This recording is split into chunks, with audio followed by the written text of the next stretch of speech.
Today I'm going to talk about Aaron Douglas, who was a painter during the Harlem Renaissance. So in his early life, he was born in May 26, 1899 in Kansas. His father was a baker and his mother was a painter, and his mother liked working with watercolors, and she drew a lot as well. And she really helped Douglas develop his passion for that by encouraging him to use art and to express himself. And they didn't have a lot of money, and so they struggled for most of their lives. But his parents made sure to teach him that education was important and that he needed to have a good self-confidence, even if they didn't have the money. But education was still super important to them. After graduating in 1917 from his high school, he wanted to attend the university, but he couldn't because the tuition was way too expensive. So he traveled east with his friend and started working in Detroit at a Cadillac plant. And the racism and discrimination was really bad for him there. He didn't say until later in his life how bad it got, but it wasn't really good for him there. But in his free time, he did attend art classes at the Detroit Museum of Art, and he also was a big part of the art club there. Later in 1922, while he worked as a waiter, he earned his bachelor in fine arts from the University of Nebraska-Lincoln. He worked as a waiter during that time, and he was eventually able to get enough money to afford his tuition. After earning his degree, he began teaching art to students at the Lincoln High School in Kansas City. He did that for 2 years, and he was one of 2 black teachers there.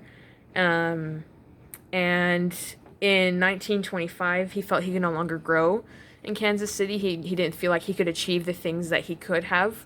And so he decided to achieve his dream to move to New York.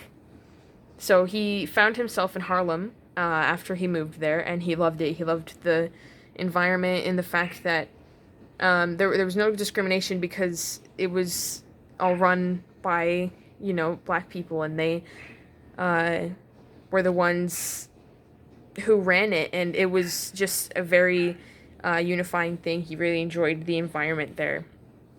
And after arriving in New York, he earned a scholarship to study with the German-born artist Winold Rees, and he greatly influenced his work and encouraged him to use his African-American heritage as inspiration to break away from his traditional techniques.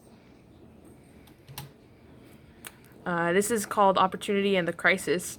So they were the first major works that Douglas had done. They represented the struggles of marginalized people, and he used bold geometric forms that would later be described as Afro-Cubism.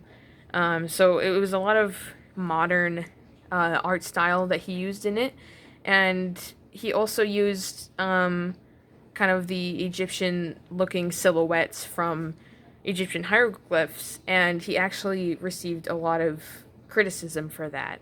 But he did win multiple awards for his art.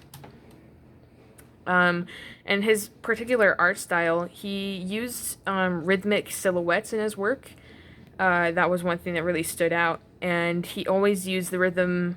He also used the rhythm of jazz into his works, and this added more African American culture into his work, and made it just very rich. And with his culture, he often used geometric shapes and the Art Deco style in his work, and that was a reference to African masks and dances. And so, he revolutionized African American art and really helped show the Harlem Renaissance to the whole nation. And he is now referred to as the father of Black American art. And he really made a huge impact on this whole Renaissance, this whole timeline.